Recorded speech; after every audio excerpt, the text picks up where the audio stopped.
Yum lam wam wam wam wam. Bad habit.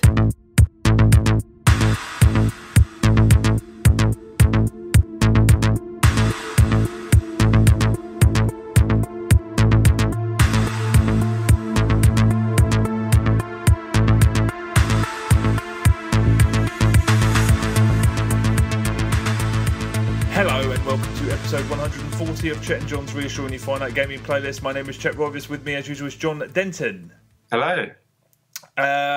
We are going to go through two top 10 lists. The 10 games we've been playing over the past week, or in John's case 2 weeks. The number 10s are the games we've been playing the least, the number 1s are the games we've been playing the most. That's it, John, let's do this.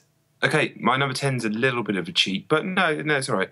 It's Far Cry 4. I basically got the game today, put it in my machine, PlayStation 4, and installed it and just done like the opening seconds, really. So I've not touched it. I cannot wait to get stuck in.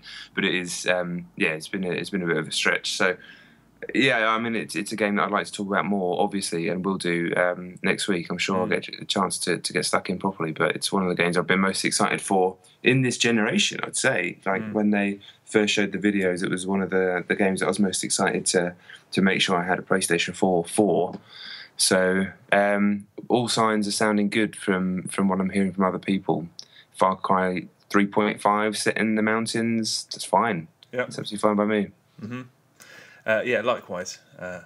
But yeah, I'm sure it'll come up next week. Yeah, have you had a chance to play it at all? No, not at all. No. I mean, but I want to set time aside. I think exactly. The Far Cry games are one of the only games where if I got asked to review one, I'd consider turning it down, just because you'd have to play it, you'd have to kind of race through it, and the beauty of those games is taking time and just doing all sorts of other stuff. But yeah, it's interesting you say that, because I did review 3 for, I think it was Play Magazine, and I was basically just mainlining the story and doing the odd bits, and I wasn't loving it, because the story missions are by far the weakest, I'd say, in that game out of everything that you do. But then, yeah, just before I came to write the review, my brother came to stay, and we just passed the pad for about 4 hours doing the gang encampments or whatever it's called, and it's just like the whole game just kind of revealed itself to us then, and it completely changed the entire review. But I wouldn't have been able to have that. It was just a really unusual set of circumstances. So yeah, I kind of agree with you there. Yeah, so I'm gonna set some serious time aside, almost certainly before we record again. So I'll speak about it next week probably. My number 10 is a game called Tiny Troopers Joint Ops on the PlayStation 4. This is a blend of content from 2 iOS games, Tiny Troopers and I think just Tiny Troopers 2. Have you played either of those games? No, I've not. They sound like, the title sounds familiar, but then there are lots of things that sound a bit like that. Yeah, and they look slightly generic, so I was looking at the game thinking, did I play these on iOS? I actually downloaded one on iOS today to have a look. I think I played it many moons ago. I think it's quite old now. They're sort of isometric combat games that look, if you squint, a little bit like Cannon Fodder. But I feel slightly ashamed for having mentioned Cannon Fodder in relation to this. Because on iOS it does kind of resemble Cannon Fodder, because the little soldiers move to the points on the map that you touch. So it's a little bit stop-start and vaguely similar to Cannon Fodder. The PS4 version is a twin-stick shooter, and it doesn't work because there's no threat. The game is designed around the fact that you can't just run in and circle strafe an enemy, and you can do that. You can just. It's like playing Duck Hunt with like aim assist or auto aim or something. There's no pleasure in it. You just walk through these empty environments, and enemies that would have been a threat if you couldn't move properly. It's not the case. There's a sort of horde zombies mode that's a bit better because you're under a little bit more pressure, but not really. This game costs £5 on PSN. There is cross-play on Vita and I think also PS3. I think it's across all three. Definitely Vita and PS4. But £5 is a rip-off, not only because almost all of the Tiny Troopers games are free on iOS, or their shells are free, some of them are sort of heavy in microtransactions, and a couple of them are also free on Android. It's a rip-off because it's unbelievably poor. As I've said before, I think Sony need to start segregating games like this from the rest of their downloadable stuff, because if they keep releasing games and just throwing them on the store, eventually that space is going to start feeling like a sketchy flea market like XBlig. Again, I'm repeating myself, but as was the case with another shocking PSN game, Flustercluck, which I spoke about whenever, you can find a version of this game that's far, far better for 69p on XBlig. This should only have ever been a phone game. It's rubbish. I don't even see these games on because the PlayStation Store is so weirdly organised. Yeah, it's not like it's front and centre or anything, but it's up there alongside proper games. You know, this is just.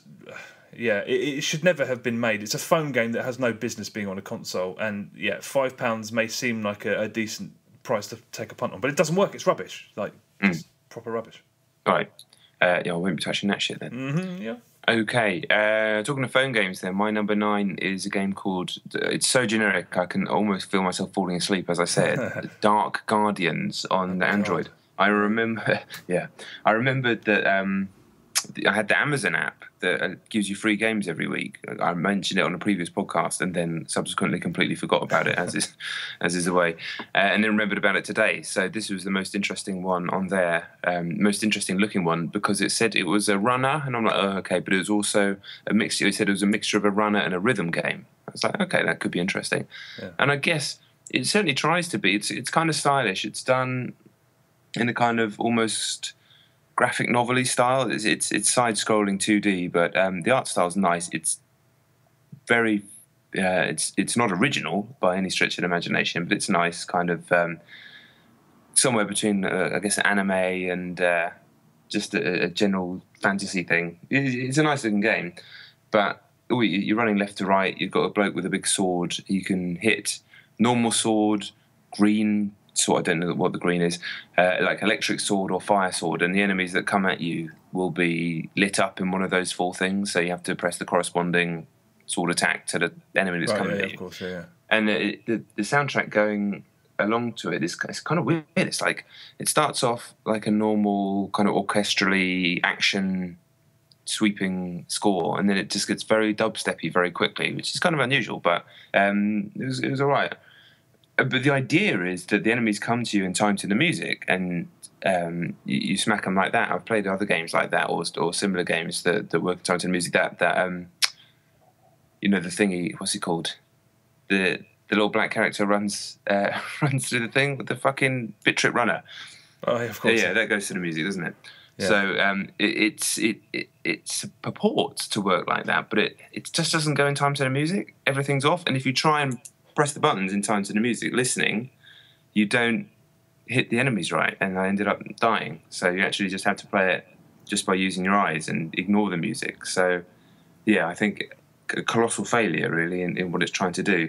So if you actually kind of tune out the music, it's a perfectly okay runner game with not a lot to it apart from the fact it looks nice, but it doesn't.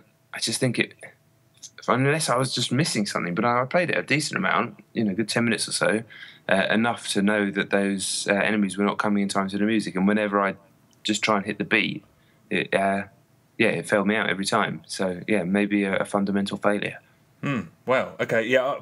I played a game recently that I haven't spoken about that had a similar problem, where it was a rhythm action game, but the music was not in time. You couldn't change it to make it go in time. What the fuck was that? I can't remember. Hopefully I will remember at some point. What was it called? Medal of Duty, or what was it? Dark Guardians. Dark Guardians? Yeah. Why would you call your game that? That doesn't make any sense. I don't know. You have nothing. Okay. Was it free? Well, yeah, that was the point. It was the freebie on the Amazon app. Oh, of course. Right. Yeah. All right. Well, no comment. No. Okay, my number 9 is Assassin's Creed Rogue on the Xbox 360. Obviously, I finished it last week and spoke about it then, but I just felt compelled to go around smashing up ships for a while, and I ended up losing several hours last Friday evening, I think, which is something. I mean, the fact that I've got a stack of stuff that I'm really keen to play, and I just couldn't fight the urge to play this, which says something for it. Yeah. It should probably be higher on my list because I did play it for quite some time. But the naval combat is just stunning. I still think it is perfect. The differences between the naval combat in Black Flag and the naval combat in Rogue is just negligible. They're basically identical. A couple of small changes. And that's because I think they got it right the first time. There's nowhere really for them to go with it. The more I think about it, the less Assassin's Creed Rogue seems like a worthwhile purchase at full price. But they'd have been mad to leave that naval combat alone. And I have had a great time with it. As I said last week, I think I said last week, if the naval combat didn't float your boat, there's nothing to see here if you were thinking about picking it up, because it is Black Flag 1.5 or whatever. I like it. I think it's lazy, but better to be lazy than fucking dumb, which is the difference between Rogue and Unity. But yeah, I like it to dip into, and the naval combat is just great. So I like Rogue. Yeah, does seem like it's a better game. I'd be interested. I haven't put on Unity since all the patches have come out. Obviously, why would I? But I'd be interested to see how it runs now. Because as much as I was never going to like the game, it would be interesting just to see that city where it didn't make me feel sick just from playing it. Yeah. But yeah. But even with the performance issues were only one of the many problems. I don't think I'd think any more of that game if it worked perfectly. To be honest. Yeah, I think I'd have still been very bored and frustrated. Yeah. All right, and my number 8 is it's actually The Binding of Isaac on the Vita. I mean, technically, it's probably my one because I've been travelling a lot in the last month, and this has been my go-to, just because it offers a different. I was going to say a different experience every time. That's completely untrue, but a different layout every time because that's how the game works. So you never really feel like you're retreading old ground. You always feel like you're learning a little bit more about the game and the systems. I wouldn't say it's as complex as a game like Spelunky, even though in many ways it does fundamentally the same thing. But with the permanent death, and roguelike structure. But I'll always prefer a twin-stick shooter to a very slow, methodical, tricksy platformer that's constantly trying to fuck you over, which I understand. I mean, I'm not questioning Spelunky, but I'm just always going to be more of an action game fan. So, it's just been my go-to, really. And that's about it. It's just, the more I play it, the more I love it. And it always has been the way. Yeah. Well, I mean, that's another game that I will invest proper time in. I've had a quick go at it, and it didn't its pleasures were not apparent straight away. It just seemed like a slightly ham-fisted twin-stick shooter. But then I didn't really explore it all, so I'll talk about it another time. Yeah, it's very different to any other twin-stick shooter. Yeah. You need to play. You need to probably spend a good hour, I'd say, getting your head around it. Yeah. Fair enough. Okay, my number 8, I don't know if it's on your list, is Destiny. It's not. I actually don't think I played it in the last 2 weeks. I've just been too busy. But okay. So yeah.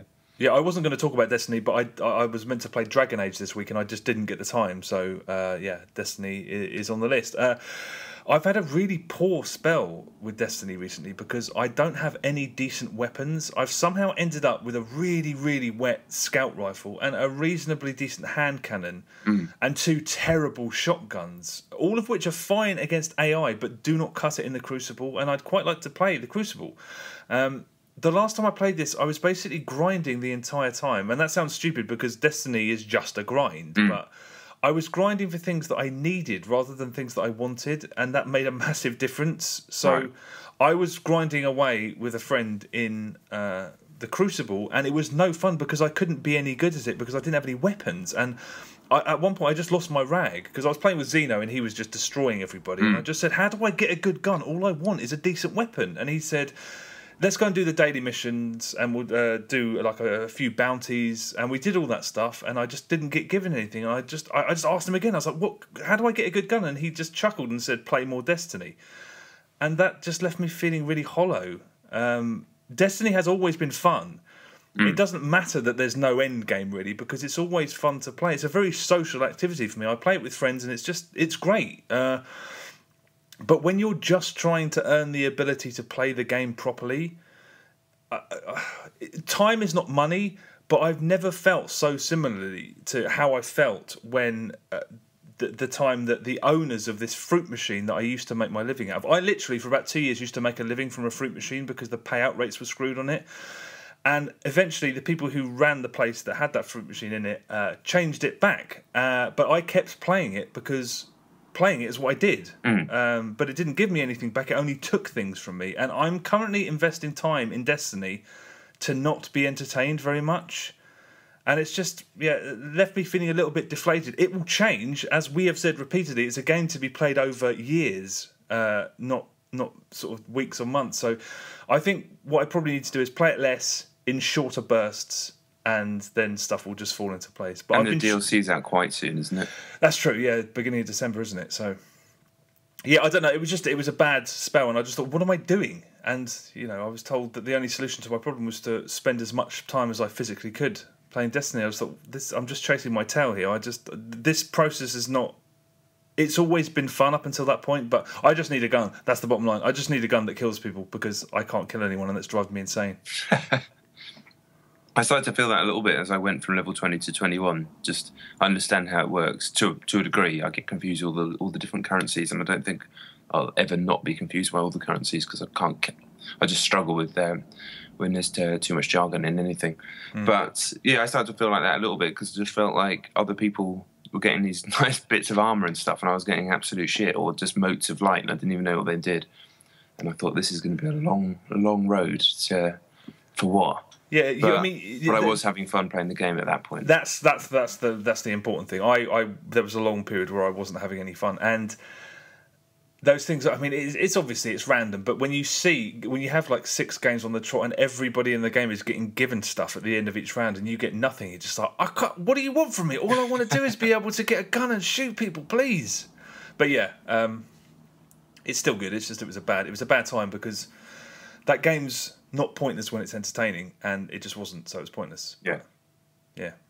Yeah. All right. I'll be back on it at some point. No doubt about that. Yeah, me too. Okay.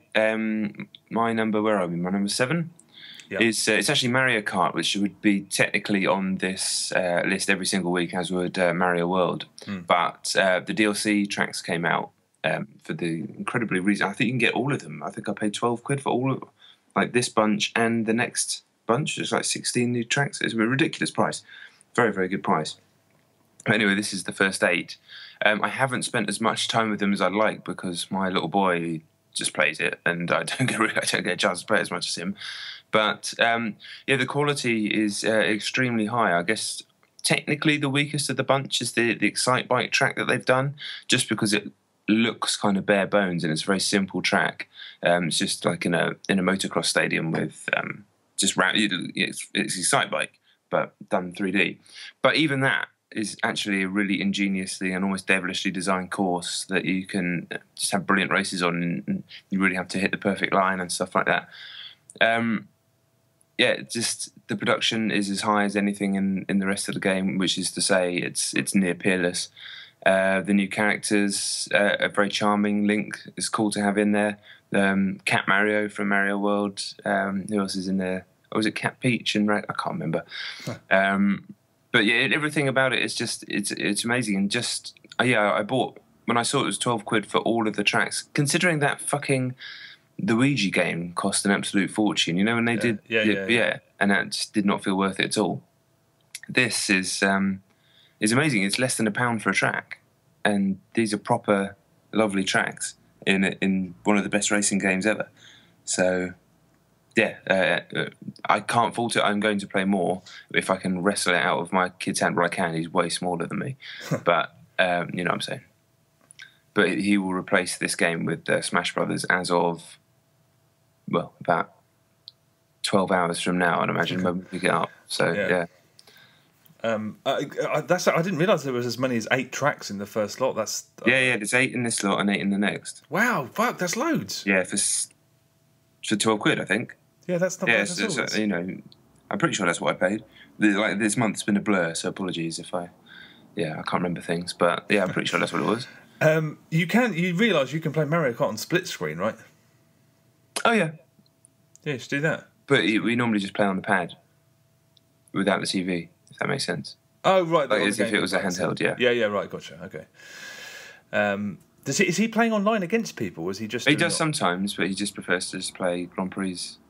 You know, when you're that age, you don't have you can just do the same thing over and over and over again, and you don't get bored of it. So he'll happily just do the same Grand Prix over and over again. But his skill level from when he started to now is just it's astonishing, to be honest. He's playing Mario World. It's 3.5 in pretty much exactly on Christmas Day. It'll be 3.5, so he's not even 3.5 yet. And he was playing the star levels on Mario World. You know, the ones after the final yeah, Bowser fight, and completing them. And today, admittedly, I was very tired, but he asked me to help him out on one level where you had to climb up some like spinning cake biscuit things, and there's loads of piranha plants, and I kept fucking up, and I'd gave it back to him and said, sorry, I can't do it, I'm too tired. And then he went and did it. I was like, yeah, I've just got mugged off by a 3.5-year-old on Mario, so yeah, might as well just give up. Yeah, they were. I can't remember. Were they? I think they were. Those levels are always pretty damn difficult. Yeah, I mean, it's not Mario World or like Lost levels or anything like that, but some of those levels, they're very tricky and technical, but yeah, it genuinely astonishes me to watch it. Yeah. Okay. But I think it's also a massive testament to those games and how unbelievably well made and how subtle they are in how they teach you how to play them as well, because there's no point. He obviously can't even read, he's still almost a baby really, so it's not like he could read a tutorial or anything like that. He's just learned all the systems, all the tricks, everything about the game just from playing, and not many games can say that sort of thing anymore, I don't think. Yeah, no, definitely. And that's both this and Mario Kart. Yeah.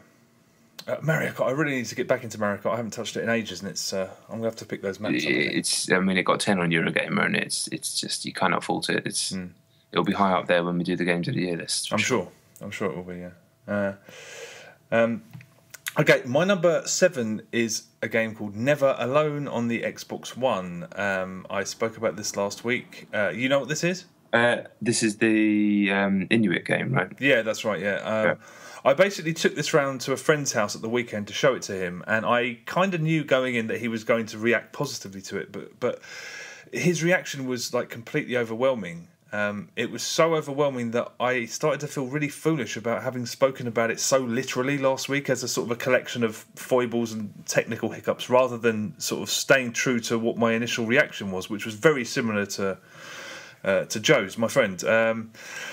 Yeah, so I downloaded it on his Xbox under my account, and I handed him the pad, and he played for the first 30 minutes or so, and he was just completely captivated. He was so animated and frantic about how much he loved it. He just kept saying, I love this, over and over again. And he was overwhelmed by not the cutscenes, the little miniature documentaries. And he just felt that there was real scope there to apply that technique to other things in the future. I think his words were, games could be used to teach schmucks about things. And he kept trying to compare it to something. I mean, there's Limbo and Journey to an extent, and Joe actually kept invoking Ico. But what do you measure it against? We were trying to sort of compare it to something, and I'm not sure, because it really is unique. The game, I mean, I'm talking about the package and the sort of the combination, this video with gameplay, it is unique. And yeah, he kept thanking me for having shown it to him. So I offered to leave my Xbox Live account on his Xbox so that he could play through the whole thing. But he just refused, and he insisted on buying it himself there and then from the marketplace. So I can take full credit for that sale, because this is a game that doesn't appear to have any marketing budget at all. Although I did see it on the Xbox One dashboard earlier today, so hopefully that'll help. Although there's no demo, unfortunately, so that's obviously a bit of an issue. But yeah, it is definitely an imperfect game.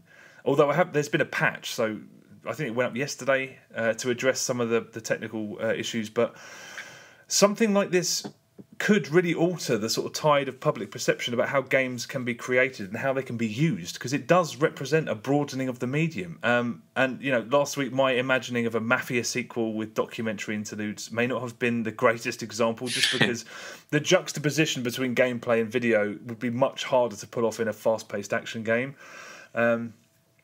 But I think this could possibly be the most influential game released this year by quite some distance, really. And on that score, I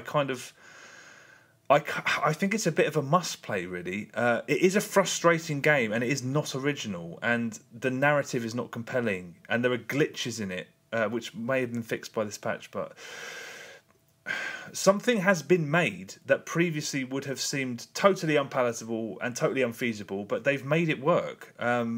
I can't remember the last time that a resolutely decent, no better than that, a decent game came out that was so easy to recommend highly.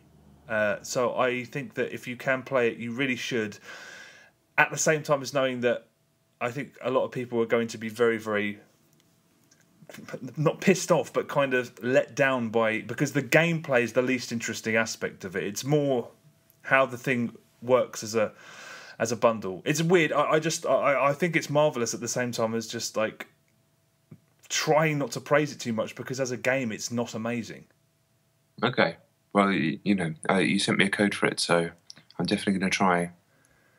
I'm very interested in anything that has potential to do that. I can't quite picture how it works in terms of the videos and stuff like that. I can't really piece that together in my mind, so I'm really interested in seeing how that works. And that review that got put out on Eurogamer was quite a read. So yeah, and it's the idea. I mean, he gave it a 10 because he related to it so closely, but I kind of feel giving something a 10 is just a way to try and make sure that people play it. I can't. I mean, the thing is, it sounds so crude. The game stops and you watch a video. It's quite hard to put. I think it's. I don't know. It's a really weird thing, but they have made something work that perhaps shouldn't. But in the future, I don't know. It's a very, very weird thing, but I think people should play it for definite. Okay. Okay. Well, I want to, and I will. Good. So there. Yeah. My number 6 then it's Halo: The Master Chief Collection. Is this on your list this week? It's my number 5. Yeah. Okay.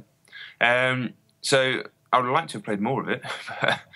It doesn't. It certainly wasn't working very well when we tried to play the other day. But there's no point harping on about that too much. It's a mess. It needs to be fixed more. Hopefully, it will be. I haven't played it in the last few days. I don't know where it's at in terms of its state now. This is in terms of multiplayer, really.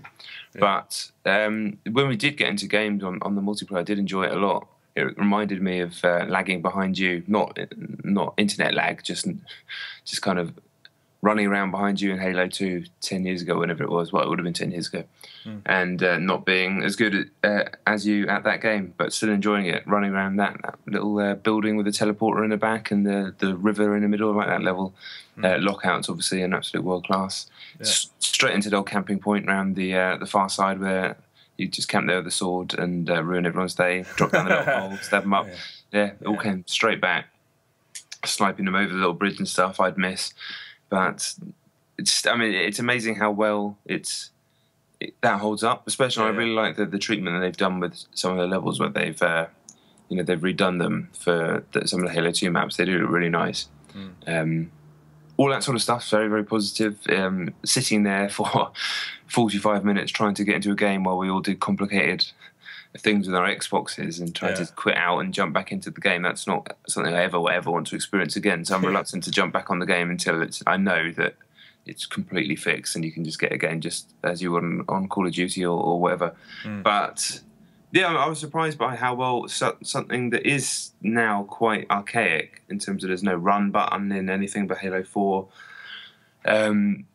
Even stuff like your loadouts and stuff, you don't normally have games now where you run around and pick up weapons on the map. You start with your loadout and you upgrade that, as everyone knows. So all of that kind of antiquated stuff, but the gameplay just held up. The moment-to-moment, gun-on-gun, tactical battling of combination of accuracy and smarts that was always so compelling 10 years ago, and we spent hundreds of hours playing. That's probably still the game that I've played the most, Halo 2, out of any game. Any one single game. And it all came straight back. I was surprised, because normally when you go back to something like that, you're just like, it was good then, but I don't. It's like going back and playing GoldenEye and just rather fucking but this absolutely still holds up when it works. That's mainly the problem. I mean, I have played a heck of a lot of it, and I've dipped into almost every corner of the whole thing as a package. And the state that it's been released in obviously is not acceptable, because you do need the patience of a saint if you want to get into a game of multiplayer, as we discovered at the weekend, and then you just get booted straight back out and have to do it all over again. So it does not work. I hope to God they fix it before Christmas, though, because as you said, the games we had have been pretty amazing. It's still competitive Halo is still very unique, and like you, Halo 2 has lost almost none of its sheen. It's still amazingly good.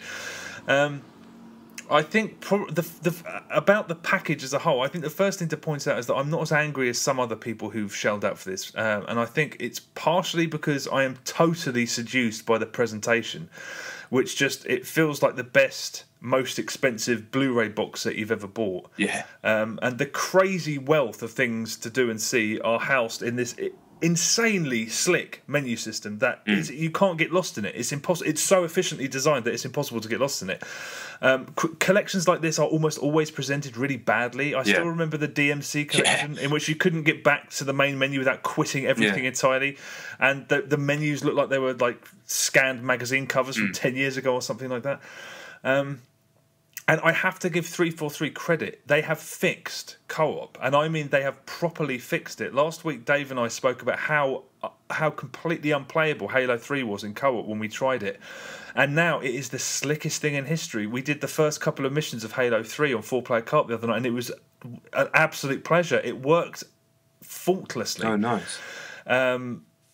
While we were playing it, we were so buzzed that there's an achievement, a ridiculous achievement for playing something called the Master Chief playlist, which is all 4 games one after the other. You don't have to do them in one sitting or anything, but after that first co-op game, me and a friend basically decided that we're going to try and have a crack at that over Christmas because it was so fun. And on another evening with another friend, we played the first 2 levels of Combat Evolved on 2-player split-screen local co-op, which is the way it's supposed to be played. Yeah. He kept saying this shouldn't be, because you're constantly looking at each other's screens and whatnot. It's just it seems like the ultimate way to play it. And yeah, similarly, it was amazing, straight up amazing. I know I sound like a broken record, but I've always maintained that the AI in the first Halo was never improved upon. It got more elaborate and complex, but I never feel like I'm as taken by surprise as often as I am when I'm playing the first Halo. And here's another weird thing. I don't know if this applies to all of them. I think it's probably only the first 2. But you can switch between the old Halo visuals and the anniversary edition. Yeah, I think it's just in the first 2. Yeah, we kept doing that throughout our time playing, and on 2 occasions the combat was so involving that we didn't realise we were playing on the old version, and we said, "This is the new version," and pressed the button, and no, it was the old version. Way. I mean, when you start it and you first press that button, the original game looks laughably bad. You can't even believe that you played it. But when you're fighting and the extreme sophistication of that combat, and the AI especially, it made the old version of the game look brand new. Really weird that was. Honestly, we could not believe that we'd been sat there for that long playing the old version of the game. I also played around with making screenshots and making little video clips, and it works wonderfully. I mean, making those videos and clips always felt almost kind of futuristic on 360, but now it's basically the same in terms of functionality, but there's none of the pauses and the lockups that tended to happen when you got almost too good at using it. Right. It's fast and it's just really lovely to use. Can you still detach the camera and do all of that stuff? But that always used to make my 360 lock up. It always caused a few issues, and now it works. It's so slick and lovely. So yeah, I mean, at this point, the only real problem is that the matchmaking doesn't work, and it's not too hard to sympathise when you see the extraordinary breadth of what's in this and what works. I mean, talk about spinning plates. I hope that they manage to fix multiplayer, and I hope they've managed to do it soon. If that happens before Christmas, you are a lunatic if you don't buy this, because just what are things to have on your Xbox One? Yeah, you got to have it digitally, I think. Yeah, massive. Yeah, I'm always I always buy games on disc, but it's got to be on your hard drive. You got to always have Halo there. Yeah, I mean, I played good chunks of the first 1, 2, and 4, I think, as well on this, and enjoyed every minute of them. Yeah. So, and I do it's so fun switching between the old and the new graphics. Yeah, it is. Yeah. All right. Yeah. Number 5 is PES 2015. Technically, probably higher as well, but don't want to harp on about it too much because we've spoken about it plenty. But it's been having issues, unfortunately, with the online. A lot of issues with online. They've had to release a patch. I've not played it since the patch. It does seem like it's sorting out people's issues. I had this weird thing, which might be of interest to some people who are having problems. If you go, I wasn't able to even connect to the servers for a while, so I went into the online settings part of the menu, and there was a thing called ports. I was like, and it was, you could change it from, I think, auto to not auto or whatever. And so I changed it from whatever the default setting was to something else, and then something I could connect to the servers again. And then eventually I could play online, even though most of the time it was saying that I couldn't connect. I also have it on the PC because I reviewed it for PC Gamer. PC version's fantastic, by the way. It looks just as good as the PS4 version. In some ways, maybe slightly better. It doesn't look quite as bright, but pretty much exactly the same. Runs like a dream, and I couldn't connect at all to other people on that. But it's kind of interesting being people on PC because they're almost a different breed of PES player. I know that sounds strange, but I don't know, people on PS4, it feels like most of the people that I'm playing on PS4, most of them are people that have played a lot of PES over the years, and they kind of understand the flow. And traditionally, what you do in the older PES games is like fire it up to your front two, player 1-2. This is standard football game tactic, but it was kind of born out of the early Pro Evo and even ISS Pro games, and you still see that all the time on PS4. But people on PC were just playing ever so slightly different. It might have just been coincidence. It might have just been confirmation bias or something like that. But it did feel like it. But yeah, don't worry if you're a PC player and you want to play some PES. It's definitely, the version's very much up to scratch, providing that this patch has sorted out the online. If you're the type of person who wants to play online.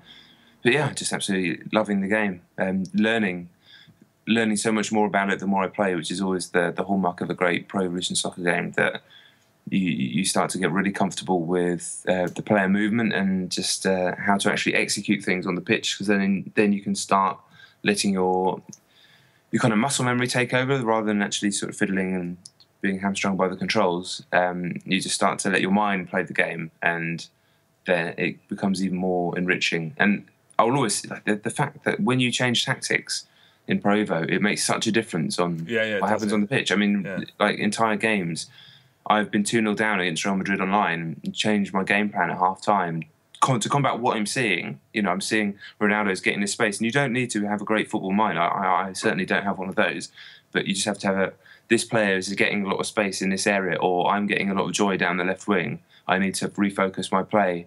And it's kind of simple. The menus look complicated, but they're not actually very complicated if you just have a fiddle with them. And I've won games multiple times just through tactics. Yeah. And that's satisfying as hell, to beat someone with skill, but also to beat them with strategy in the same game at the same time. I mean, you can't really beat that.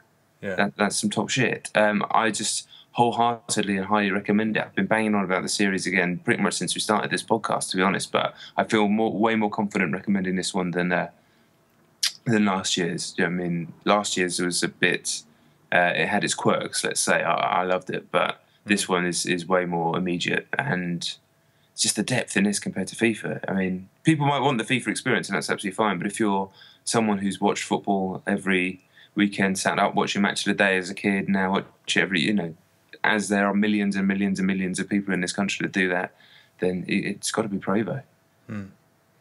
Yeah, I agree. That patch that you're talking about, was that just for the PC version? No, it was on all three. Oh, it was? Yeah. When's that happening? It's out. It came out yesterday, I think. Oh, did? Oh, shit. Okay, right. Because I was going to say, I didn't know if Konami had acknowledged the problems, because I don't have a massive amount to say about Pro. It's my number 6, but the online side is just, it's not as stable or consistent as it seemed to be at launch. At launch it seemed fine. Yeah, I mean, I'm getting a lot of disconnections, and the matchmaking is just generally quite sloppy. So I've spent almost as much time waiting to get into games as I have playing them over the last week, which is a little bit worrying. I mean, I was a little bit worried initially because I thought it works just about well enough to pass as a functional product, which made me think that they were not going to make any further changes to it. But that's good that they've acknowledged it. That's great. But when it does work, as it has done a couple of times, works faultlessly. Super smooth and nice to play online. Really nice. Yeah, indeed. I would kill for a co-op mode, but I have had some unbelievably exciting games of football, just the one-on-one.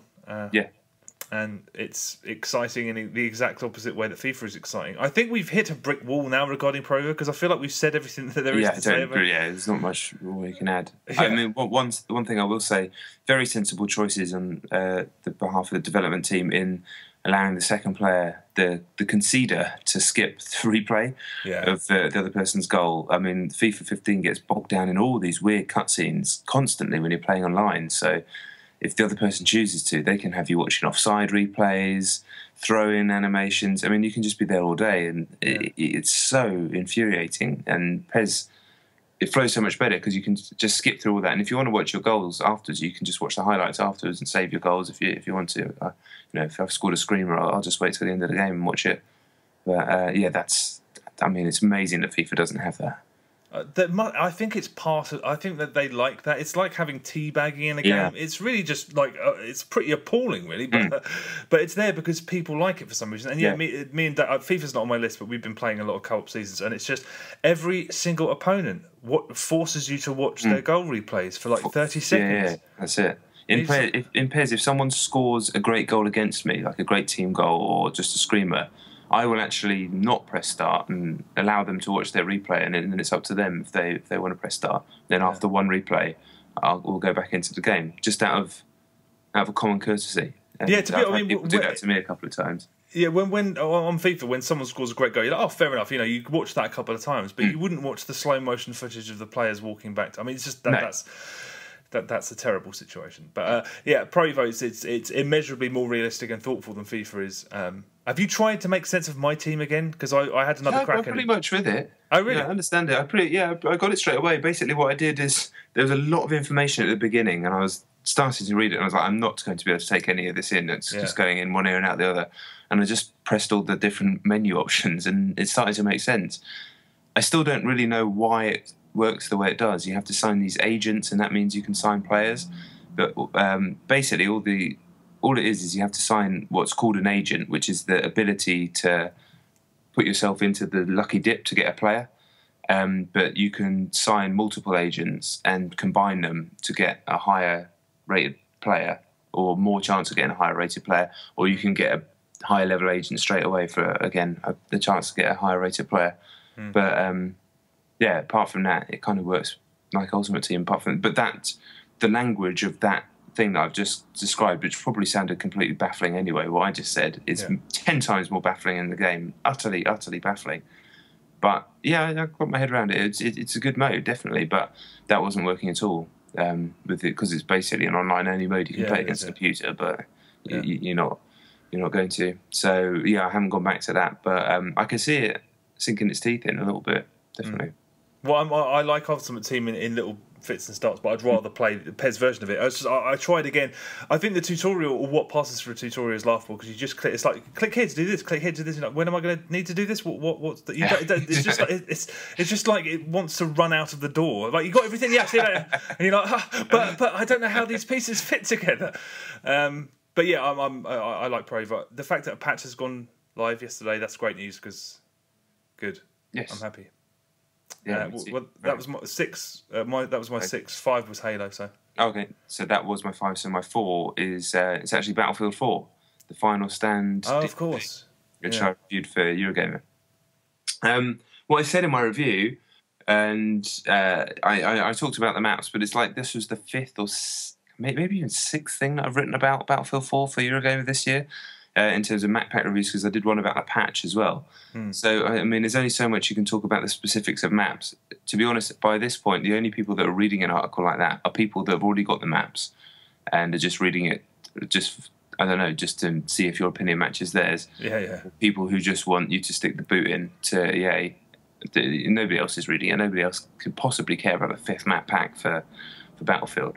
So I just thought, as I was playing it, I think you kind of mentioned it last week, but I was feeling, just because I played a lot of Titanfall, a lot of Destiny, and some COD, the movement just felt old-fashioned, and so I decided to kind of mention that and talk about that in my piece, because it is how I felt, so it was honest, but I knew it would kind of wind people up a little bit, and that's terrible to say, but when you're writing about the 5th map pack on a video game that you've written a million articles on, there's nothing wrong with trying to make it a little bit interesting and maybe even slightly provocative. So I think it worked. It seemed to wind people up in the comments. I never actually said that Battlefield should have a double jump. I just said you don't miss a double jump until it's gone. That's what I wrote, which is all I meant by that. But obviously, I kind of knew people would take that the wrong way a little bit.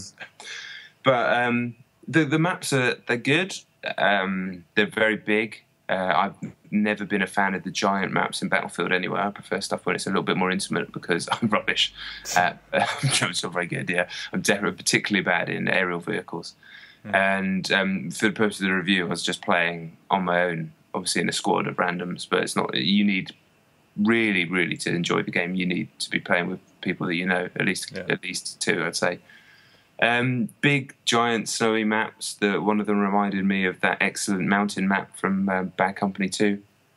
Another one was just basically just felt like a giant open white space. Didn't mean you could. Nothing bad necessarily. Battlefield has enough crazy stuff going on that it can make it exciting. There's a railgun in it, which I found once, and it has a delay when you shoot. It's like one of those guns where it takes a charge up to shoot and then you have to fire it, but that can take down vehicles.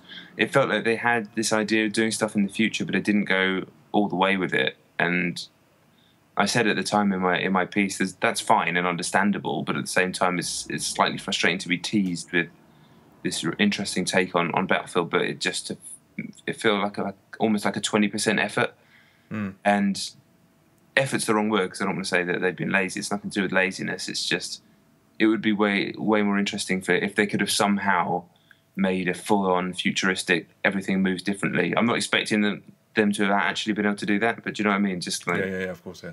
So that was. It's just like it's the 5th map pack. It's some big snowy maps. It's Battlefield. At least it fucking works now. It worked beautifully on PS4 to the point where I forgot that it hadn't worked for so long. So that was nice. And it's a very nice looking game on PS4, and it still plays really well. It just felt a bit old, and I just don't know what. I think they need to do something with Hardline, and I don't mean put a double jump or a jetpack in it. They just need to do something with Hardline that steps the series up a little bit. I think just to make it feel relevant. There's always going to be an audience. Don't get me wrong, that audience will be large, but just for me. Am I going to be excited about Battlefield 5 in a way that I was about Battlefield 4? Probably not, or indeed Hardline, but unless there's something in there that I've never seen before. I think that was the point that I was trying to make. Yeah. No, I mean I haven't played it again, although I will do at some point. It's but I felt kind of the same. I was like, this is old now, and if in 10 years' time you were trying to describe this map pack, most map packs you describe with Battlefield over the last 2 Battlefield games, they're defined by other things other than how would you describe it? So I'd just say the snow pack. Yeah, the thing with the snow in it. I mean, because it's just. Yeah. I've only done 2 maps of the 4, but I was just thought this doesn't feel like top flight. This feels like just churned out material. They used to, every Battlefield 3. What do they call them? Themed expansion. They were like distinctive, and this just felt like assets from other maps used to sort of create new maps. I don't know. I was underwhelmed by it as well. I love some of the comments under your review are hilarious because what people think justifies not agreeing with you and how they're correct is they say, I've played 5,000 hours of Battlefield and I love this. It's like, of course you do, mate. That's the whole point. That's not. Nobody needs to know that about you. You're a person who probably just plays Battlefield. Yeah. But people kept winning out. I've done X amount. I was like, yeah, okay, fair enough. But yeah, I just Battlefield 4 felt really tired when I played it on those maps, and I'm looking forward to Hardline and Battlefield 5. But that is going to be immensely difficult to go back to again. Yeah, it just needs to kick up the arse, and it didn't help that it didn't work for however long, like forever, months. Yeah, it did. It never really had me the way Battlefield 3 did. Which is a bit of a shame. Otherwise, I'd have made a shitload more of those Battlefield videos. Oh yeah. But I just haven't really played it, so I can't do that. Okay, all right. Well, my number 4 is a game called Hatsune Miku Project Diva F Second on the PlayStation 3. What? You heard of this? No. Well, maybe.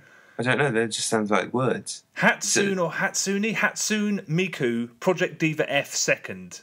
It sounds like the type of thing that I wouldn't play. I'm not so sure about that.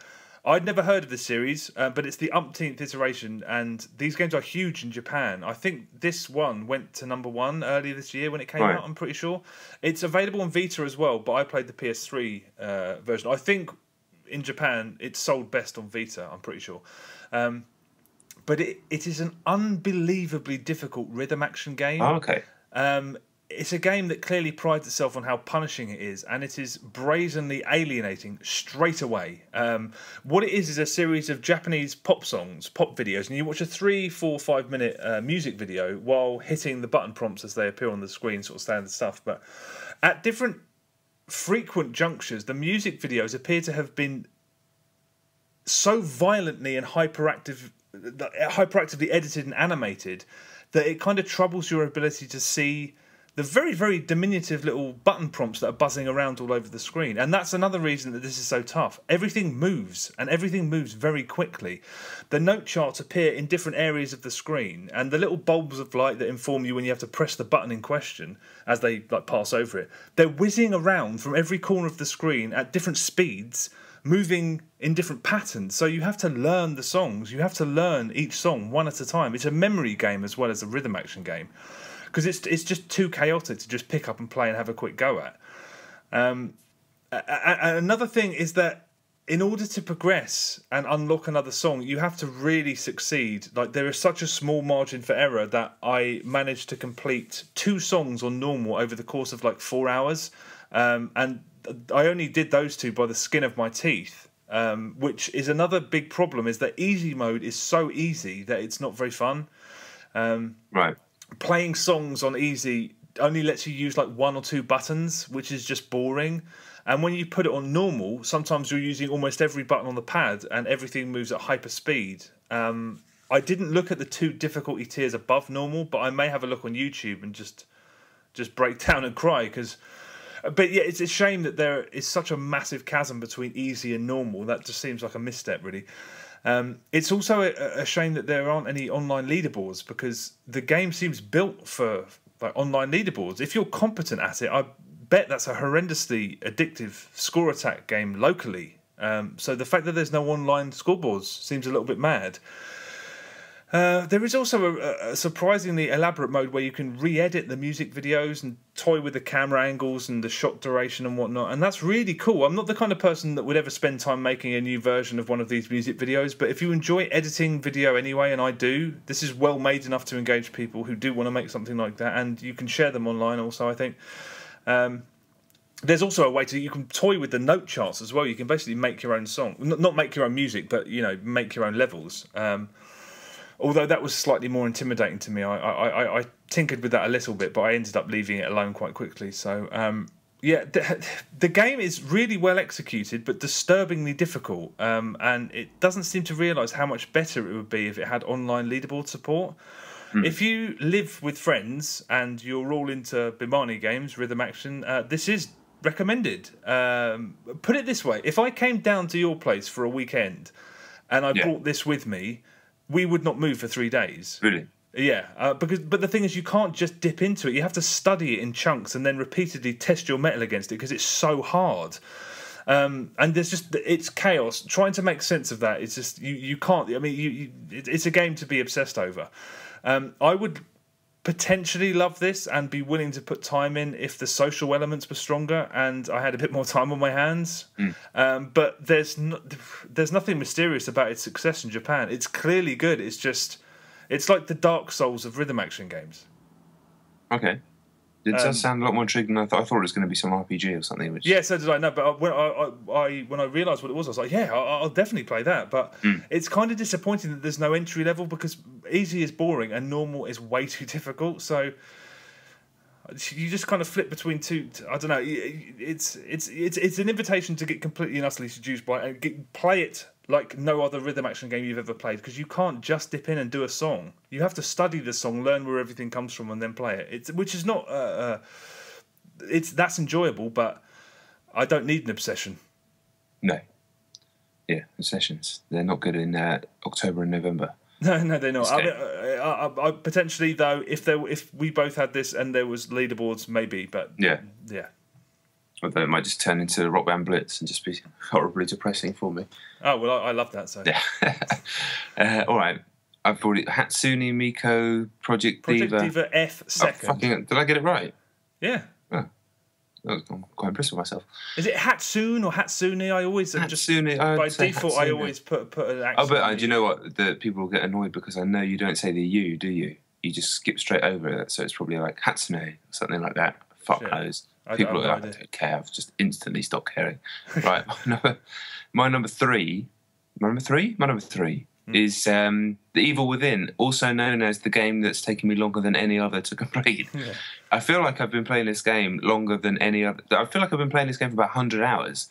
The clock on the game says about 14 hours. I know it's longer than that. I'm assuming it's not counting the multiple times that I've died. I believe that I'm on the very final stretch now. I'm on, I think I've got like one level after the one that I'm on to finally get through to the end of the game. It's the boss at the end of chapter 10, which you said you loved, was an absolute fucking nightmare for me on normal mode, or survival as it's called. Wow. And I had to call in for help from Twitter, some tactics. It was it looked amazing, but it was a one-shot nightmare. I must have tried maybe 40 times, I'd say, realistically. Wow. Then moved into chapter 11, which I think was kind of like halfway between a homage to The Last of Us and a piss take of Resident Evil 5, and so it's probably the worst chapter of the game.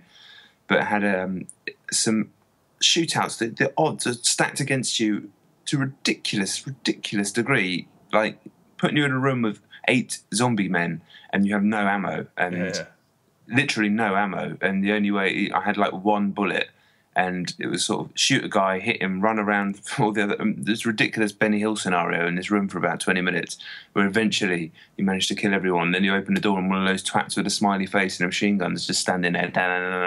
Yeah. So that sort of stuff started to wind me up, but it's picked back up again.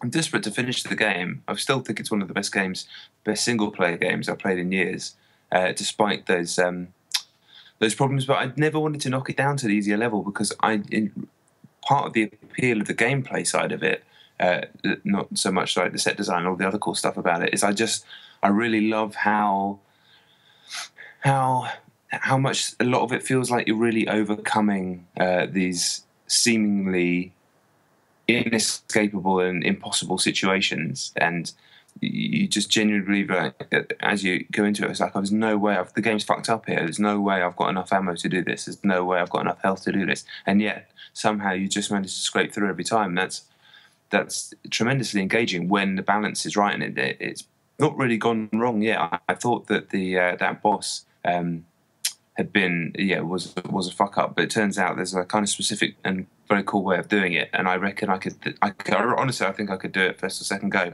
if I was to go back in now. So it was almost like a puzzle. There was a bit before that where I died a billion times as well, but that was just because I was being stupid, so I can't blame the game for that. But I've talked about all the more interesting stuff about this game, and you know how creative it is, and how mind-blowing is an annoying word, but I can't think of a better word. Like some of the stuff that you see throughout playing that game is really just unbelievable in terms of just artistry and set design. I think is probably the noun that I'd use. I just absolutely love it. I love Shinji Mikami. He doesn't let me down. I'm looking forward to. I'm producing a piece about the game very soon for a magazine about all the references that I found in the game. I've been jotting them down. The numbers absolutely ridiculous, from tiny little nods to full-on levels. It is the evil within. I talked about that before. The Resident Evil, the survival horror genre, the horror genre within this one package, within this guy's mind. Brilliant. A brilliant game, even with its faults and the crappy frame rate and stuff. Are you going to attempt to finish it like anytime soon? This is it's outside of anything that I'm playing for work, which is the rest of the games in my top 5, apart from Pez. This is the only game that I'm playing until it's done. Okay, all right, good. Well, yeah, I mean, hopefully, you're right at the end now, because you said. Yeah, I think I can do it in my next. But then again, it's so hard. I mean, it's taking me like 2.5 hours to do a chapter easily. So, yeah, it's hard. It's fucking hard. Yeah. It's good hard, and I've come this far now, so I don't want to knock it down. You can't do that. Cool. Well, yeah. I mean, I should imagine it will take. I don't remember the very very final couple of chapters as being especially difficult, but I might be incorrect because at some point I did knock it down to easy because I don't even remember when I did it, but I did. But yeah. Okay, my number 3 is Grand Theft Auto 5 on the Xbox One. Motherfucker, I don't have it. Yeah, I haven't played as much of it as I'd like to have done, but yeah, GTA 5 is still pretty jaw-dropping. And I am far keener on the prospect of playing through the whole thing again than I thought I'd be. I've done the first couple of hours of the campaign, and you know, Dan Houser, was it Sam and Dan Houser who wrote this, or was it I thought it was just Dan Houser. I think Dan's the writer, yeah, and I think Sam's just more the businessy type. Oh right, I thought they collaborated on a couple of things, but yeah, I mean, yeah, Dan Houser, who, I mean, he almost certainly had co-writers as well, but he's as far as I'm aware, listed as the writer of it, but he is not the world's greatest storyteller, but the directness of the approach of these games, of the Rockstar games, a lot of the time, that directness is so easy to appreciate after playing dopey, demented shit like Assassin's Creed Unity. So I actually thought this was really, really welcome.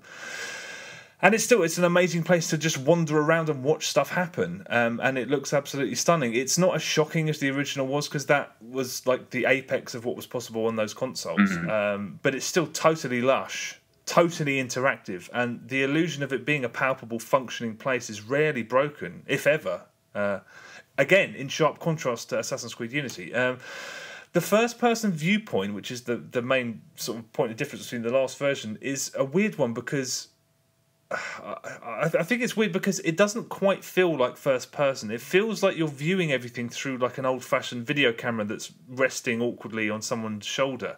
It doesn't quite feel like you're looking, like it doesn't feel like you're in Franklin's shoes or you're in Michael's shoes or anything. Right. There's still a disconnect there, which I think is quite a good thing, because even though it doesn't feel like true first person somehow, I can't fully enjoy playing GTA 5 in that style. I'm far happier playing it in third person, just because it's such a nihilistic world, and I just feel like there needs to be a veil over it. Wandering around and behaving hellishly really is a bit grim in first person. I've heard that from quite a few different people. Like 3 or 4 different people independently of each other have said that, so I'm interested to see that for myself. It is really, you feel so much more responsible for what's happening. It's really totally palpable. It's something that I really thought, I'm really not comfortable playing like this. I don't know. I mean, you might not. I'm sure, judging by the number of YouTube videos that are expressly played in first person, I might be. Well, some of us might be in the minority. But I don't know if I'll play any more of it in first person. But the viewpoints are really malleable. You can have it trigger in specific situations, so you can have it turn on only when you're driving or only when you're shooting, and that's really nice. There's also a standard FPS button layout, and that can trigger, so when your perspective changes from third person to first person, the button layout can change too, which is really nice. That's really clever. Yeah, you can alter the field of view as well, completely sort of narrowing or raising how much you can see. That's cool. You can do that on most PC shooters, but yeah, not normally on console. Yeah, no, that's not an option I've found before. And you can have it where you can make it so whenever you take cover, it goes to, because taking cover in first person is really disorientating. So you can change it to every time you take cover. It's just really nice and flexible. They've really put in as many options as I can imagine there being for those changes. Also, when you import your character in from PS3 to PS4 or Xbox 360 to Xbox One, as I did, it's really cool. You enter your Rockstar login details. It asks for a minute or two while it finds your character, and then you have to pick your guy out of a police lineup. Nice. And then you can make further alterations. You can basically change them completely if you want. It gives you access to the editor again. You can make more changes, and then bang, you're back in action in GTA Online. And I may be incorrect about this. I don't think I am, but when I appeared in GTA, when the game started and I was back in GTA Online, I swear I was exactly where I was the last time I played it on 360. I distinctly remember me and a friend were blowing cars up in the mountains, and that's exactly where I was. I was like, wow, that's really amazingly cool. So yeah, at this point, it seems like what it was inevitably always going to be, which is the best version of this game. Whether I'll be up for finishing the full game again remains to be seen, but GTA Online is essentially a totally worthwhile full-priced game on its own anyway. So, yeah, it's pretty great. I'll speak about it again, but yeah, it's predictably impressive. Yeah, I'm definitely going to get it. I almost got it in the week, but didn't have it in Bournemouth, because where I live is rubbish. Yeah. So, yeah, I couldn't get it, but yeah, and it's quite expensive. The digital version's 55 quid, and I think you can get it for like 40 quid on Amazon or something, so... Yeah, I want it. I want to get back in. Is there more players now on GTA Online? I think that's right. Isn't it? I actually didn't notice that. That's good. I mean, I believe it's there's a high player count for that. Good. Okay. Well, there should be. So that's good. And the heists are coming apparently very soon. Yeah, within the next few weeks. So are they going to stitch up people on the old consoles? Do you think, or is it going to have they said that? Are they just going to release them on Xbox One and PS4? No, I'm pretty sure they're coming for everything. I was going to say, because the silence on it kind of made me suspect that maybe they were overshooting what was possible on the old consoles. But that's good. Okay, as long as it's. But if that's coming soon, then all the more reason. Yeah, they could be really, really interesting. Yeah, yeah, it's good. Sweet. Yeah, I'm looking forward to picking that up. Yeah, what a month. All right. So another game for my number 2, obviously. another game out in November. Lego Batman 3 Beyond Gotham. Yep. Which I've been playing in co-op with my little boy, which has been in many ways a very, very special treat and a really enriching and rewarding experience. We've never played a game like that in co-op before. We played a tiny bit of Marvel. No, actually we hadn't. We'd only played that separately from each other. But I bought another PS4 pad for $9,000 so we could do this. And yeah, in many, many ways, incredibly rewarding and enriching. In other ways, the fact that Lego Batman 3 Beyond Gotham is probably slightly more complex than some of the other Lego games in terms of the fact you have to switch between different costumes for the characters, and they just do different things. And some of the puzzles in Lego games, from my experience, always kind of go here to do this, and then that will make that happen, and then this will make that happen, and then it all works it out. But they seem ever so slightly more convoluted in this than in the other ones that I've played. So trying to get a 3.5-year-old to wrap his head around what he needs to do and where he needs to be the whole time was hard work. So the progress was slow, but it was still worth it, and he absolutely loved every minute of it. And he was capable of doing it as well. So it's still a very well made game. Talking about the game itself, it's gone away from the open world of Lego Batman 2 and then taking it back into these kind of, what's the word I'm looking for, segregated off levels, moving from very, very slow start in the Batcave and the sewers below Gotham into eventually blowing out into space and having some levels which kind of function a little bit like Mario Galaxy, where you can wrap all the way around things, and fucking about with the guys from the Green Lantern. I don't know that much about that world. I know about Batman, a bit about Superman. Anything beyond that in DC, I'm kind of a bit clueless about, unless they've made a film about it, but most of them they haven't. Yeah. I'm aware of the Flash's work. I believe he's very fast. But apart from that, I don't really know that. There's this character called Brainiac. I never heard of him. Martian Manhunter, never heard of him, sorry. Obviously, the Green Lantern, and he is hilarious in this game. He's the smuggest man, as he has every right to be, and he walks like Kim Kardashian. But I couldn't engage with it in the same way I could with Marvel. I'm far from a fanboy of that either, but I just knew way more of the characters in Lego Marvel. But it just doesn't seem as open as the other, as Marvel or Lego, from what I understand of Lego Batman 2 anyway. And as tight as it is, and as funny as it is, and as well made as it is, and it looks really nice as well on PS4, it feels almost like a slightly backward step for the franchise, for want of a less ugly word than franchise, for the Lego gaming universe. But I'm sure Elliot and I will get through the whole thing. He absolutely loved it. I mean, he has no perception of why it's not in an open world, or he doesn't, it's just mucking about with Batman and Robin. So he's happy. I think if I'd played it on my own, I'd probably have managed to get through to the end of the game by now, but that's not really. I'm 32. I shouldn't be playing Lego games on my own, really. Not when I've got a kid in the house. Yeah. Yeah, I mean, it's my number 2 as well. Okay. I think it's good, but yeah, it's not great. It's not a vintage Lego game, but it is a pretty good one, and there's nothing drastically wrong with it.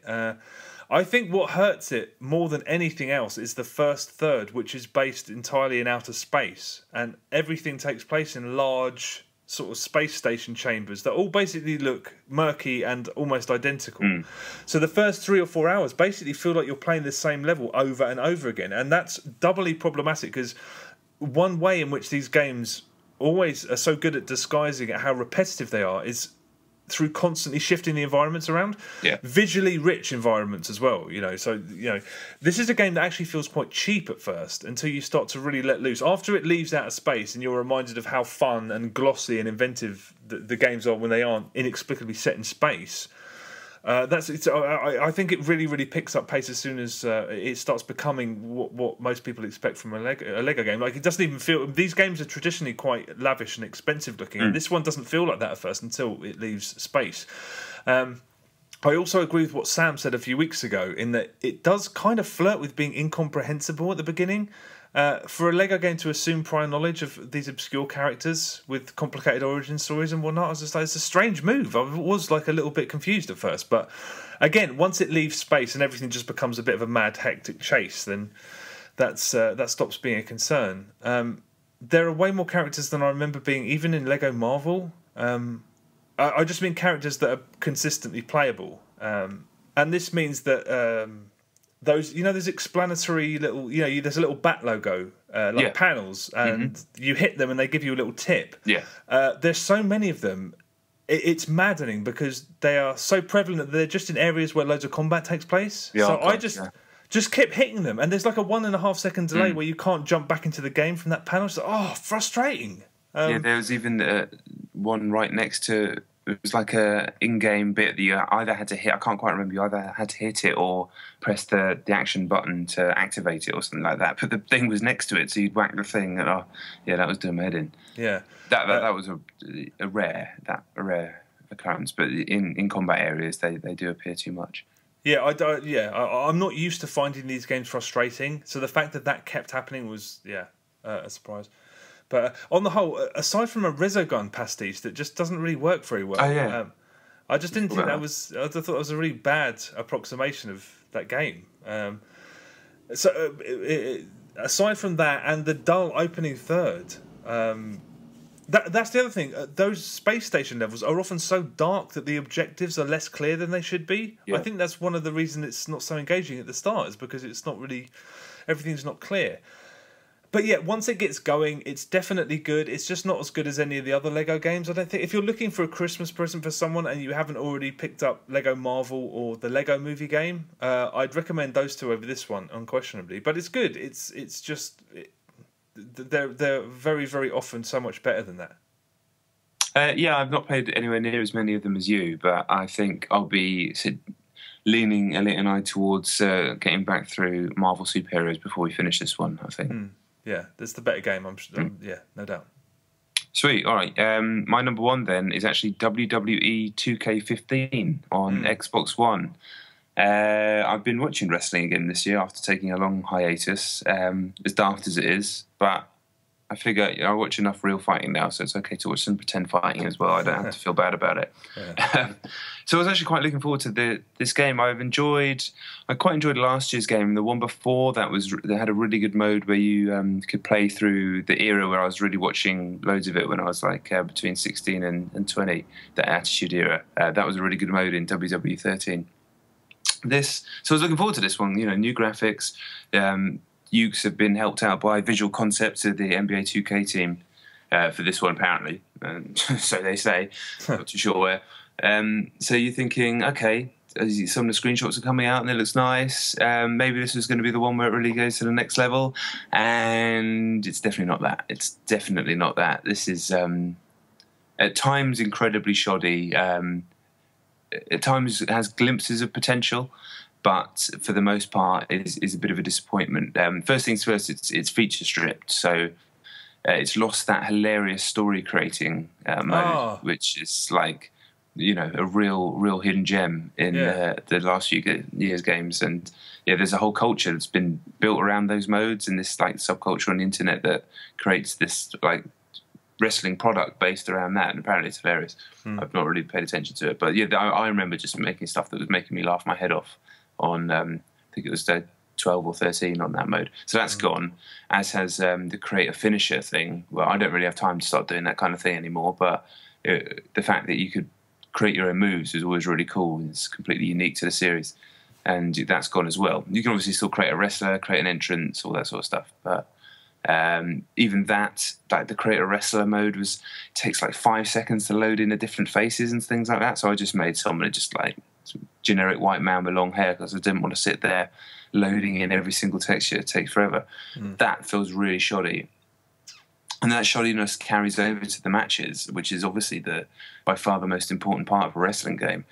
There are still animations in this game, I swear. I don't know for sure, but I swear some of the animations in this game are still hangovers from the very first SmackDown game that came out in 2000. I swear they're still in there. I couldn't believe it. At times, the wrestlers move nicely and heavily, and they look like they have a weight to them. It doesn't look anywhere near as good as like in the UFC, but some of the guys, like the top guys, the John Cena's, the Triple H's, they've been scanned in. They do look pretty good, especially in their entrances. But then they'll do something like literally teleporting from being on the ground to stood up in one frame of animation, or from crouching to laying down in one frame of animation. It's got a thing like, it's terrible. This is a next-gen game, but like, if you're near the ropes and you start to run towards the ropes, a wrestler would just lean his back into the ropes. You can imagine what they do. It's like leaning your back into anything. Yeah. In the old like No Mercy and all those games, that animation was just in there. You'd have a normal running animation if you're in the middle of the ring, but if you're next to the ropes, just lean your back into them. This starts you running into the ropes and teleports you into that lean. I mean, it looks crap. Shoddy, really, really shoddy stuff. And some of the animations of the moves look sped up, like they happen at double speed, so you lose all the impact. And wrestling is fake, but the moves look good because they're rehearsed, and but the guys are very well trained to make something look good. That's why they land flat on their back. That's why the ring makes so much noise. It's supposed to look as cool as possible. So if the moves in the game look shitty, then it just kind of defeats the purpose of what am I doing here? Why am I real fighting in this pretend fighting game? I had that kind of existential problem a few times. On the upside, the match engine does, for the first time, I'd say ever really in this series, start to try and understand that it is a pretend fight, a fake fight, a stage isn't the right word, but a predetermined fight, and the reason that people watch it is for the drama and excitement, rather than watching MMA is a sport. So it engineers some of the stuff in the game it engineers it for drama rather than just pure fighting. An example that I wrote in my review was if you watch a wrestling match, someone hits someone and they go down, then the first person will go to the top rope. That bottom person's going to stay laying down for the first person to jump off. Now, they may just let them hit them, and that's the move, and they hit their move from the top rope, or the bottom person might roll out the way at the last minute or lift their knees up at the last minute, but they're not just going to stand up and just kind of look at each other. And in every SmackDown game ever, and with the recent WWE games, if the guy on the bottom, if his like predetermined amount of time to be down on the ground ran out, they just stood up, and then you just have a guy stood in the top rope, the guy stood in the ring looking at each other, and it just comes across looking stupid.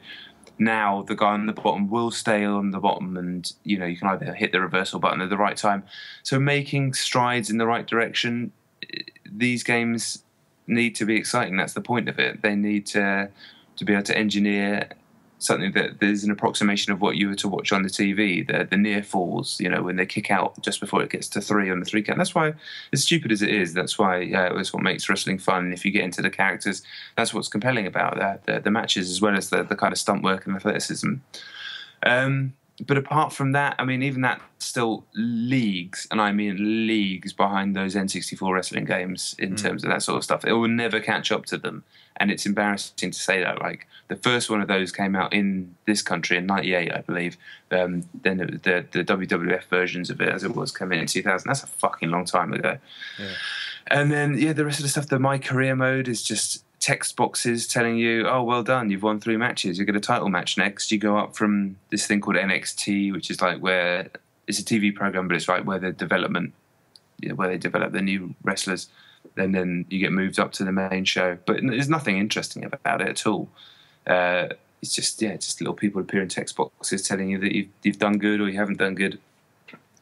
And then there's the 2K Showcase mode, which is their version this year of like the Attitude mode, if you ever played through that, where they, I guess in a similar way to Never Alone, they mix gameplay with video. So they put everything into context by doing these really slick video packages, and then you play out the matches and you have specific scenarios you have to hit. In the last 2 games, they've been fantastic. The Attitude Era mode one was incredible. The one last year was like the road to 30 years of WrestleMania, I think it was. That was really good as well, and had loads of like really good nostalgic stuff for fans who, of our age. Everyone watched it when we were kids. Whether it doesn't matter if you didn't get back into it, you still know who the Ultimate Warrior and Hulk Hogan were. But this is just two programs, as they call them, like 2 storylines. John Cena against CM Punk, a man who left the company in January and feels strangely irrelevant to be front and centre here. And the other one is Triple H, Shawn Michaels. It's like, it feels like they're in there because they had to get something in there, and they just bundled together some video. It's just, there's nothing of interest in either of those storylines to anybody, whether they're okay to someone who's a hardcore wrestling nut, but the other 2 had a kind of timelessness to them that was interesting, I think, for people who didn't even necessarily follow the sport in inverted commas. But these are just crap. They're crap. It's a long way round of saying they're crap. And the game is just, it's crap. It's not very good. I wouldn't recommend it at all. It shows promise of it maybe getting better next year with some of the things that they've included in the in-ring stuff, but overall, a shoddy and feature strip product and a real disappointment. What would Vince McMahon say? What would he say to me? No, what would he say about the game? Surely he knows the game's crap. I think he's a very busy man. He's happy as long as it sells. I thought these games weren't selling anymore. But they're certainly not selling like they used to, but I don't think anything in that world is selling like it used to 10, 12 years ago. They're holding on tight. It's so interesting that you said that there's the seeds of maybe next year's game's going to be great. That is always what I've thought about those games. They always seem like next year's game's going to be the one, but that just never happens. No. What reasoning have they given for taking that mode out? Like the best mode in the game? Not said anything. So this has just got less features and stuff than last year's game? Yeah. It's rubbish? Yeah. That's lame. Yeah, really. All right. All right. Well, I won't play that. I think I'll quit. No, it's not even. It doesn't even have the kind of immediacy of some of the other ones that it's just fun to play, even if you don't like wrestling. It's a bit of a slog, to be honest. Yeah. Okay. Fair enough. All right. Well, my number 1 is a game called Escape Dead Island on the Xbox 360. It's also it's on PC and PlayStation 3. Have you know what this is, right? Yeah, I saw the review today on Eurogamer. Oh, what did they? Was it not high? I can't remember what score it gave. I thought maybe I didn't read the whole thing, but I'm aware of what the game is. Okay, well, yeah, if you're not aware, it's a third-person action game by Fat Shark, who made Lead and Gold and War of the Roses, among other things. And it is supposed to bridge the gap between Dead Island and Dead Island 2, and it is both not recommended and nowhere near as bad as some of the reviews have said it is. I didn't know Eurogamer reviewed it. I'll have to go and have a look, because some of the reviews I've read have been not kind, but... the whole thing's rendered in this really appealing cel-shaded fashion that it's a little bit generic. It's all bug eyes and thick black lines and squared off foreheads and stuff, but it looks pretty appealing as far as I'm concerned. You play as an absolute schmuck called Cliff, who heads to he heads to Benoy Island to take photographs with a couple of friends in tow. And at first, There are a couple of puzzles. I use that term very loosely, but they involve using your camera to take some pictures because you're this aspiring journalist. But unfortunately, that's not really a gameplay system. It's something that barely happens in the game. What this really is a completely linear, completely passable stealth game that happens to have amazing gunplay in it. There are sort of elements of survival horror, so you can't just run around gunning everything down, which is a shame because this would have been so much better if it was just an OTT shooter. But there's an ever-present waypoint. There is no freedom, and the AI couldn't be any stupider. To be honest, I didn't actually mind that because they're zombies, so they're supposed to be morons. I've never felt like I was shortchanged because they're not. You know, they run at you, they eat obliviously, or they stand still and just stare into space. That's it, and that didn't really bother me at all. One other annoying thing, incidentally, is that instructions come up ages in advance. Always. So you'll be walking along and you'll see on your screen, press RB to crouch or LB or whatever the button is. And you'll just think, what? I don't have. What does that have to do with anything? And then you walk for a couple of seconds and then you approach a rock that you have to duck underneath. There's no freedom at all. But it tells you what to do before you need to do it a lot of the time. But it ambles along fairly nicely. The characters are all unbelievably annoying shitheads, and they only speak in sarcasm and snark, and all of the dialogue sounds like no interactions that any human beings have ever had. Every single thing that's said in the game is basically the worst wisecrack you've ever heard. So I actually recommend playing this, or at least the first couple of hours, while listening to music or something, because the sound design is nothing to write home about either. You won't miss anything. I actually played a couple of hours of this with listening to a podcast. And I don't think I missed out on anything because the rest of it I played listening to what was going on, and it wasn't any great shakes. But there's also the customary jokes about how the red barrels and the villain talking about how his name sounds like he's the mute it. It's also a bit of a technical shambles. There are elements that can just instantly change colour or change shade at a moment's notice. And there is this weird visual tick that I kept noticing that I had on my playthrough. It happens almost whenever I was outside, where clumps of pixels sort of dance around before vanishing and then reappearing. It's a really weird effect. So this is definitely a buggy game, but almost all of those bugs are just cosmetic exclusively. I didn't really have many problems with regard to the gameplay. There are stealth sections that are excruciatingly boring, and environments are endlessly reused because the playable areas of the map are actually very small. But you're constantly made to run from A to B to A to B to A to B just to prolong the length of the game, and that's frustrating. And there are bizarre things like the button layout. I think B is run, A is kill, or something. It never felt natural, and you can't change the buttons. I just thought that they'd given it the most eccentric button layout. I don't know why. There are collectibles galore, and this game hurls achievements at you. I mean, it does not let up with achievements. If you're a sucker for trophies or achievements, this is relentless. It's going to be one of those games that people pick up just to get an easy 1,000 gamer score.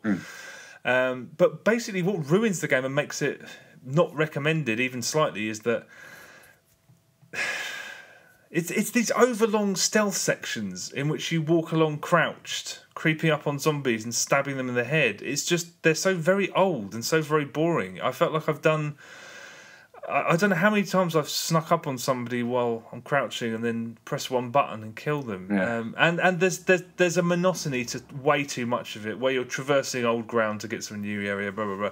And there are some clumsy action scenes where there's one action... Actually, no, it does it twice. There's two sort of frantic action scenes where systems are introduced that just don't work. At one point, you're supposed to sprint through this facility and press, I think it's LB...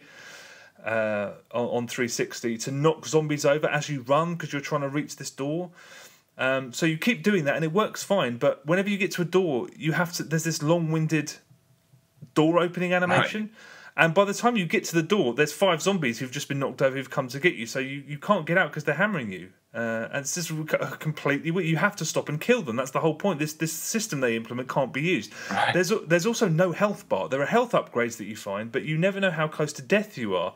The amount of blood that appears on your screen that's supposed to denote how close to death you are is not accurate ever. So you can feel like you're fine and look like you're fine and then just drop dead, which is obviously no fun. No. But on the whole, this is disposable. It's just throwaway. It's trash, but it's not unenjoyable.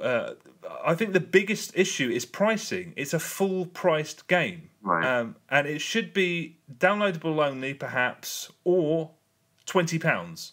And you would take a punt on it. I mean, I don't know if there's such thing as a Dead Island hardcore fan, but I like both of the Dead Island games I've played. If I saw this for 20 quid, I'd just pick it up because the developer, Fat Shark are not a terrible development team or anything. I think they've made some promising games, but £40?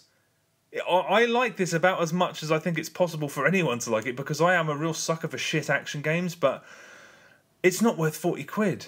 The gunplay is really tight. When it's a shooter, I wish it was a shooter. I mean, it's so fun to just blast zombies' head off. It's so slick and so fun. The hand-to-hand stuff is very, very lame in comparison. So this is cheap. I don't mean literally cheap. It's cheaply made. It's occasionally a little bit nasty, but I would be lying if I told you I didn't enjoy it.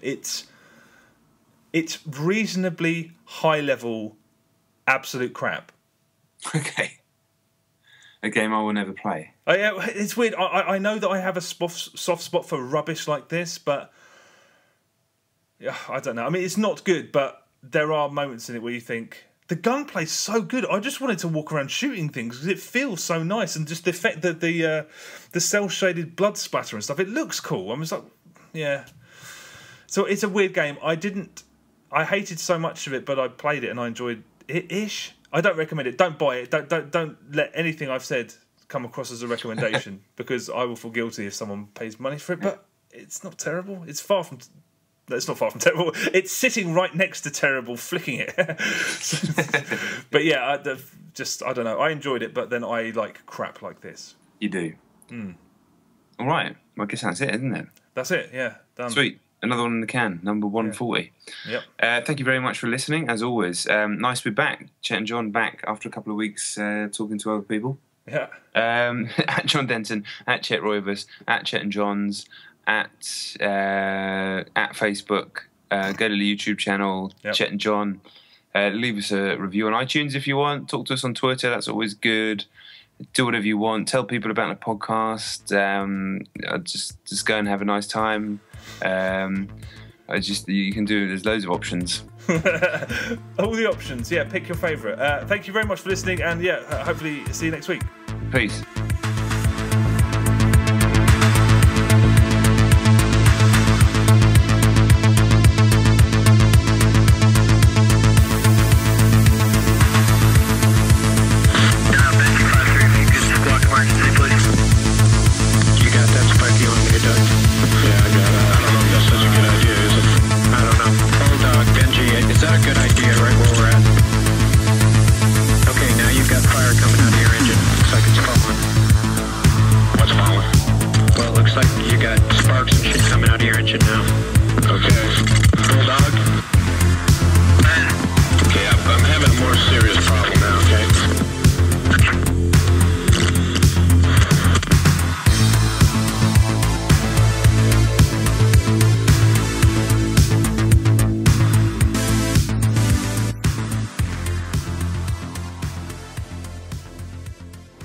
Douche. They teach you that word in your fancy school? I don't know. You have my notes.